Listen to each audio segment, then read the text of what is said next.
மூட்டு வலி இருக்கிறவங்களுக்கு கஷ்டத்தை கொடுக்கறது அந்த வலி மட்டும் கிடையாதுங்க.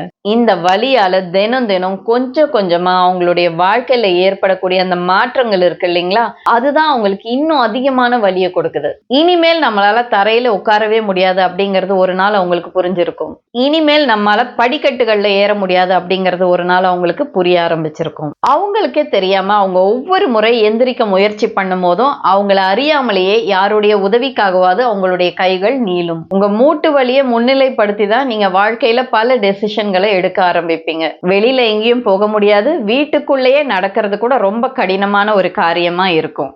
இவ்வளவு கஷ்டங்கள் இருந்தாலும் ஒவ்வொரு விஷயத்திற்குமே இன்னொருத்தருடைய உதவி நமக்கு கண்டிப்பா தேவை அப்படிங்கிறத அவங்க மனசு ஃபுல்லா உணரும் போதுதான் அவங்களால தாங்கவே முடியாது. இப்படி உங்களுடைய வாழ்க்கையே புரட்டி போட்ட அந்த மூட்டு வலியிலிருந்து நீங்க வெளியே வர்றதுக்கான ஒரு அற்புதமான எண்ணெய் பத்தி தான் நான் உங்களுக்கு இன்னைக்கு சொல்ல போறேன். அதுவும் உங்க வீட்டு சமையலறையில இருக்கக்கூடிய பொருட்களை வச்சு இந்த எண்ணெயை நீங்க தயாரிக்கலாம். இந்த மாதிரி நான் பல முறைகள் எல்லாம் பயன்படுத்தி பார்த்திருக்கேங்க. ஆனாலும் எனக்கு வலியே சரியாகல அப்படின்னா உங்களுக்கான காணொளி தான் இது. ஏன்னா நான் இன்னைக்கு சொல்ல போற இந்த எண்ணெயை பயன்படுத்தின பல பேருக்குமே 2 நாட்கள்ல இருந்தே ஒரு ரிலீஃப் கிடைக்க ஆரம்பிச்சிருக்கு. அதனால இது 10ஓட 11 இருக்கக்கூடிய ஒரு ரெமெடி கிடையாதுங்க. இது பல பேருக்கு பயன் தந்த ஒரு ரெமெடி. சப்ஸ்கிரைப் பண்ணாம புதுசா யாராவது பார்த்துட்டு இருக்கீங்கன்னா சப்ஸ்கிரைப் பண்ணிக்கோங்க. கூடவே அந்த பெல் ஐகானையும் கிளிக் பண்ணிக்கோங்க. உங்களுக்கு இந்த மூட்டு வலி எப்பெல்லாம் ரொம்ப அதிகமா இருக்கு, நீங்க நடக்கும் போது அதிகமா இருக்கா, இல்ல ரொம்ப நேரம் உட்கார்ந்துட்டு எந்திரிப்பீங்க இல்லைங்களா, அந்த சமயத்துல அதிகமா இருக்கா, இல்ல நான் காலையில எந்திரிச்ச உடனே மட்டும் உங்களுக்கு இந்த மூட்டு வலி அதிகமா இருக்கா? இது உங்களுக்கு மட்டும் இல்லைங்க, உங்களை மாதிரி ஆயிரக்கணக்கான பேருக்கு இதே பிரச்சனை இருக்கு. சரிங்க, இந்த மூட்டு வலியை குறைக்கிறதுக்கான எண்ணெயை நம்ம தயாரிக்கிறதுக்கு முன்னாடி இந்த மூட்டு வலி எதனால ஏற்படுது, உங்க மூட்டுக்களுக்குள்ள என்ன நடந்துட்டு இருக்கு அப்படிங்கறத நீங்க கண்டிப்பா தெரிஞ்சுக்கணும். சில பேருக்கு பாத்தீங்கன்னா முதல்ல அவங்க எடுத்து வைக்கக்கூடிய சில அடிகள் தான் ரொம்ப கடினமா இருக்கும். அதன் பிறகு கொஞ்சம் கொஞ்சமா நடக்க ஆரம்பிச்சுட்டாங்கன்னா அவங்களுக்கு அந்த வலி குறைய ஆரம்பிச்சிடும். அது ஏன், அதை நீங்க தெரிஞ்சுக்கணும்னா பெயின் அப்படின்னு கமெண்ட் பண்ணுங்க. அதோட காரணம் ரொம்ப எளிமையானதுங்க. ரொம்ப நேரமா உங்க மூட்டுக்கள்ல எந்த அசைவுமே இல்லாம இருந்துச்சுன்னா சுத்தி இருக்கிற ஜாயிண்ட்கள்லயும் தசைகள்லயும் தற்காலிகமா ஒரு இறுக்கத்தன்மை உருவாகுது. இப்போ ஒரு ரூமோட கதவை நம்ம ரொம்ப நாளைக்கு திறக்காமையே இருந்தோம்னா என்ன ஆகும், முதல்ல நம்ம திறக்கும் போது அதுல இருந்து சத்தம் வரும். சில சமயத்துல அதை திறக்கும் போது அந்த டோர் ரொம்பவே டைட்டா இருக்கும். அதுவே ஒரு 4-5 வாட்டி அதே கதவை நம்ம திறந்து திறந்து மூடணும்னா அது கொஞ்சம் ஸ்மூத் ஆக ஆரம்பிச்சிடும். திறக்கும் போது சத்தமும் குறைய ஆரம்பிச்சிடும். நம்ம மூட்டுக்களும் அதே மாதிரி தாங்க வேலை செய்யுது. சரிங்க, உங்க மூட்டுக்களுக்குள்ள என்ன நடக்குது? மூட்டுக்களுக்குள்ள 2 எலும்புகள் இருக்கும். ஆனா அந்த 2 எலும்புகளுமே ஒன்னோட ஒண்ணு உரசிக்காத அளவுக்கு ஒரு குஷன்ல 2 மூட்டை உட்கார வச்சா எப்படி இருக்கும், அந்த மாதிரி ஒரு அமைப்புல தான் அந்த மூட்டு இருக்கும். அந்த குஷனுக்கு பேரு தான் குருத்தெலும்புகள். பொதுவாகவே இந்த குருத்தெலும்புகள் நம்முடைய எலும்புகள் அளவுக்கு ரொம்ப உறுதியா இருக்காதுங்க. அதை ஈஸியா பெண்ட் பண்ண முடியும். ஆனா தசைகளை விட இது ரொம்ப திடமாவும் உறுதியாகவும் இருக்கு. இப்போ உங்களுக்கு புரிஞ்சிருக்கும் அது எப்படி இருக்கும் அப்படிங்கிறது. இப்போ கதவுகளை திறக்கும் போது சத்தம் வந்துச்சுன்னா நம்ம என்ன பண்ணுவோம், கொஞ்சம் தேங்காய் எண்ணெய் எடுத்து விடுவோம் இல்லைங்களா, அப்போ ஒரு வழுவழுப்பு தன்மை ஏற்படுறதுனால ஈஸியா அந்த கதவு திறந்து மூடுது இல்லைங்களா. அதே மாதிரி தாங்க நம்முடைய மூட்டுக்கள் நல்லா ஈஸியா மூவ் ஆகிறதுக்காக இயற்கையாகவே நம்ம மூட்டுக்களுக்குள்ள ஒரு லிக்விட் இருக்கு. அந்த வழுவழுப்பு தன்மை கொண்ட அந்த திரவத்திற்கு தான் சினோவியல் ஃப்ளூயிட் அப்படின்னு சொல்லுவாங்க. நமக்கு வயது அதிகமாகிற காரணத்தினாலையும் ஆஸ்டியோபோரோசிஸ், ஆர்த்ரிட்டிஸ் இப்படி எல்லா விஷயத்தாலையும் அந்த வழுவழுப்பு தன்மையை ஏற்படுத்தக்கூடிய அந்த திரவம் கொஞ்சம் கொஞ்சமா நம்முடைய மூட்டுக்கள்ல குறைய ஆரம்பிக்குது. இதனாலதான் உங்களுக்கு மூட்டு வலி ஏற்படுது. ஸ்டிஃப்னஸும் அதிகரிக்குது, உங்க மூட்டுக்கள்ல வீக்கமும் ஏற்படுது.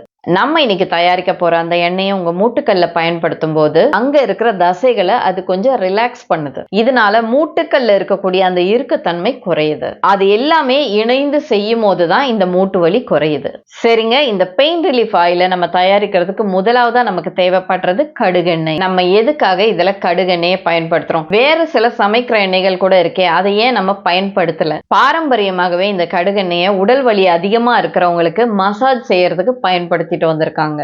இந்த எண்ணெய் இயற்கையான முறையிலேயே ஒரு வெதுவெதுப்பான சூட கொடுக்குது. நல்ல குளிர் இருக்கிற காலத்துல நீங்க காலையில எந்திரிக்கும் போது விரல்கள் எல்லாமே ரொம்ப ஸ்டிஃபா இருக்கும் இல்லைங்களா, அந்த சமயத்துல ஒரு வெதுவெதுப்பான தண்ணீர்ல நம்ம கையை கழுகும் போது எப்படி நம்ம கைகள்ல இருக்கிற இறுக்கத்தன்மை குறையுதோ அதே மாதிரி இந்த கடுகெண்ணெயை மூட்டுக்கள்ல பயன்படுத்தும் போது தசைகள் மற்றும் குருத்தெலும்புகளோட அந்த ஸ்டிஃப்னஸ் இருக்கு இல்லைங்களா, அதை குறைக்குது. பெயின் ரிலீஃப் ஆயில தயாரிக்கிறதுக்கு நம்ம பயன்படுத்தக்கூடிய 4 பொருட்கள்ல 2வது என்ன அப்படிங்கறத பார்க்கலாம். அடுத்த அடுத்ததா நம்ம பயன்படுத்தக்கூடிய பொருள் பூண்டு. எப்போதுமே வலிக்காக நம்ம பயன்படுத்தக்கூடிய பாரம்பரிய முறைகள் எல்லாமே இந்த பூண்டையும் கண்டிப்பா சேர்த்திருப்பாங்க. அது மட்டும் இல்லைங்க, நம்ம உடம்புல ஏற்படக்கூடிய வீக்கத்தை குறைக்கிறதுக்கும் இந்த பூண்டு பயன்படுது. அடுத்ததா நம்ம பயன்படுத்த போற அந்த பொருள் மஞ்சள். நமக்கு எந்த ஒரு வீக்கம் ஏற்பட்டாலும் நம்ம வீட்டுல முதல்ல என்ன பண்ணுவாங்க, மஞ்சளை கொஞ்சம் குழைச்சு அது மேல தடவி விடுவாங்க. பாரம்பரியமிக்க மருத்துவ முறைகள்ல மஞ்சளை அதிக அளவுல சேர்த்துட்டு வந்திருக்காங்க. நான்காவதா நம்ம சேர்க்கக்கூடிய அந்த பொருள் கற்பூரம். தைலத்தை நம்ம தேய்க்கும் போது ஒரு குளிர்ச்சி தன்மை ஏற்படுது இல்லைங்களா, அதுக்கு காரணமே இந்த கற்பூரம் தாங்க. இந்த கற்பூரத்துல இருக்கக்கூடிய அந்த குளிர்ச்சி தன்மை தற்காலிகமா அந்த வலியோட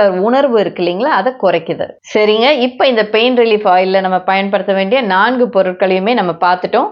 இப்போ அந்த எண்ணெயை எப்படி தயாரிக்கணும் அப்படிங்கறதையும் பார்க்கலாம். ஒரு 2ல இருந்து 3 டேபிள் ஸ்பூன் அளவு கடுகெண்ணெய் எடுத்து மிதமான சூடுல சூடு பண்ணுங்க. சூடு அதிகமா வைக்க கூடாதுங்க, புகையும் வரக்கூடாது. 4 பல்லு பூண்டு எடுத்து நல்லா இடிச்சிட்டு இந்த எண்ணெயில சேர்த்துக்கோங்க. இந்த பூண்டு லேசான கோல்டன் கலர்ல மட்டும்தான் மாறணுங்க, அதை விட டார்க்கா அது மாறக்கூடாது. இப்போ ஸ்டவ் ஆஃப் பண்ணிடுங்க. ஒரு 1/2 டீஸ்பூன் அளவு சுத்தமான மஞ்சள் தூளை இந்த எண்ணெயில சேர்த்துக்கோங்க. அதை நல்லா மிக்ஸ் பண்ணிட்டு ஒரு 2 நிமிஷம் மட்டும் அப்படியே விட்டுடுங்க. அதன் பிறகு ஒரு சிறிய துண்டு அளவு கற்பூரத்தை எடுத்து இந்த எண்ணெயில போடுங்க. அந்த கற்பூரம் நல்லா கரையணுங்க. எண்ணெய் ரொம்ப சூடா இருக்கும் போதே கற்பூரத்தை கண்டிப்பா போடக்கூடாது. அந்த மாதிரி பண்ணீங்கன்னா நெருப்பு வரும். இப்போ பாரம்பரியம் மிக்க அந்த பெயின் ரிலீஃப் ஆயில் தயாராயிடுச்சு. இதுல நான் அளவுகள் என்ன சொல்லியிருக்கணும் அதே அளவுல பயன்படுத்துங்க, மாத்தி போடாதீங்க. சரியான இந்த காம்பினேஷன் மாறக்கூடாது. முதல்ல உங்களுக்கு எவ்வளவு எண்ணெய் தேவைப்படுதோ அந்த அளவுக்கு மட்டும் எடுத்து லேசா சூடு பண்ணிக்கோங்க.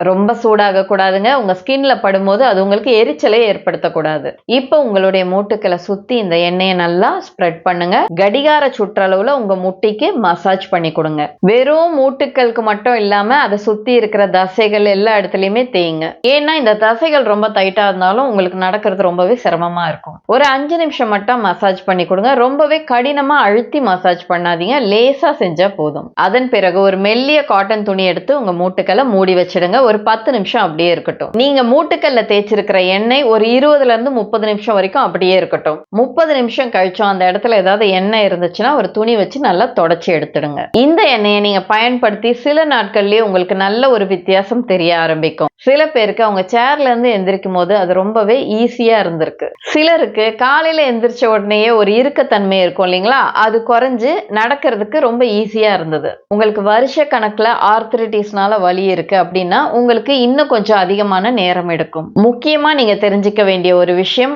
ஒரு நாள் இல்ல 2 நாள் மட்டும் பயன்படுத்திட்டு அதன் பிறகு அதை பயன்படுத்துறதை நிறுத்தக்கூடாது. எப்போதுமே பாரம்பரியம் மிக்க மருத்துவ முறைகள் நம்ம தொடர்ந்து பயன்படுத்தும் போதுதான் நல்ல பலனை கொடுக்கும். முக்கியமா மூட்டு வலி இருக்கு அப்படிங்கிறதுக்காக நீங்க நடக்கிறத எப்பவுமே நிறுத்தக்கூடாதுங்க. முயற்சி செஞ்சுக்கிட்டே இருக்கணும்.